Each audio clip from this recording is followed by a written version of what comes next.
سائل نے پوچھا ہے کہ ہم نے سنا ہے کہ 10 محرم کا روزہ رکھنے سے گزشتہ 1 برس کے گناہ معاف ہو جاتے ہیں، کیا یہ شریعت میں موجود ہے، حدیث میں موجود ہے، یا اس بات کی حقیقت کوئی بھی نہیں ہے؟ اسی سوال کے ساتھ ایک اور سوال جڑا ہوا ہے، اگر ایسا ہے کہ 10 محرم کا روزہ رکھنے سے، یعنی یوم عاشوراء کا روزہ رکھنے سے گزشتہ سال کے گناہ معاف ہوتے ہیں، تو کون سے گناہ معاف ہوتے ہیں؟ صغیرہ گناہ معاف ہوتے ہیں، کبیرہ گناہ معاف ہوتے ہیں، یا وہ گناہ جن کا تعلق عباد سے ہوتا ہے، یعنی حقوق العباد کے ساتھ جن کا تعلق ہوتا ہے وہ معاف ہوتے ہیں؟ کون سے گناہ معاف ہوتے ہیں؟ یہ چھوٹے چھوٹے 2 سوالات ہیں، آئیے ان کا جو جواب ہے اس کی طرف بڑھتے ہیں۔ مسلم شریف حدیث کا نمبر ہے 1162۔ ہمارے پیارے نبی پاک صلی اللہ علیہ وآلہ وسلم نے ارشاد فرمایا، مجھے اللہ تعالیٰ سے امید ہے کہ عرفہ کا دن کا روزہ گزشتہ اور آئندہ برس کے گناہوں کا کفارہ بن جائے گا۔ اور مزید نبی پاک صلی اللہ علیہ وسلم اپنا کلام کا سلسلہ جاری رکھتے ہوئے فرماتے ہیں کہ مجھے اللہ سے یہ بھی امید ہے کہ عاشوراء کے دن کا روزہ بھی گزشتہ 1 سال کے گناہوں کا کفارہ بن جائے گا۔ سبحان اللہ، ماشاءاللہ، اللہ پاک نے نبی پاک علیہ السلام کے صدقے امت پر بڑی رحمت فرمائی ہے اور بڑا کرم فرمایا ہے۔ اللہ بڑا پیار کرتا ہے نبی پاک علیہ السلام کی امت سے۔ یہ چھوٹی چھوٹی چیزیں ہیں جو بہانہ ہے مغفرت کا، بخشش کا، تو ضرور روزہ رکھنا چاہیے،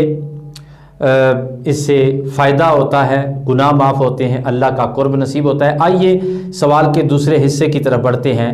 کہ اس سے کون سے گناہ معاف ہوتے ہیں۔ تو علامہ نووی رحمۃ اللہ تعالیٰ علیہ المتوفیٰ 676 ہجری اپنی کتاب المجموع جو کہ شرح ہے المہذب کی، جلد نمبر ہے 6، آپ رحمۃ اللہ تعالیٰ علیہ فرماتے ہیں کہ یاد رکھو، عرفہ کا روزہ ہو یا عاشوراء کا روزہ ہو، یعنی 10 محرم کا روزہ ہو، اس سے گناہ جو معاف ہوتے ہیں وہ صغیرہ گناہ معاف ہوتے ہیں، کبیرہ گناہ بھی معاف نہیں ہوتے، اور جن کا تعلق بندوں کے ساتھ ہے وہ گناہ بھی معاف نہیں ہوتے۔ ہمارے ہاں یہ بڑی غلط فہمی ہے کہ ڈاکہ مار کے، چوری کر کے، غصب کر کے، زیادتی کر کے، چھین کے اور ظلم کر کے، زیادتی کر کے، دل دکھا کے، قتل کر کے، ہے جی، بڑے بڑے بندوں کے ساتھ بلنڈر کر کے تو ہم آ کر روزہ بھی رکھ لیتے ہیں اور جناب توبہ بھی اس رات کو کر لیتے ہیں جو شب قدر ہوتی ہے یا شب برات ہوتی ہے۔ ٹھیک ہے، ان راتوں میں بڑی برکت ہے، 10 محرم میں بڑی برکت ہے، روزے میں بڑی برکت ہے، مگر علامہ نووی رحمۃ اللہ تعالیٰ علیہ فرماتے ہیں کہ بھائیو، بات یہ ہے کہ اس سے صغیرہ گناہ معاف ہوں گے، کبیرہ گناہوں کے لیے تمہیں خصوصی طور پہ اللہ کی بارگاہ میں جا کر توبہ کرنی ہوگی،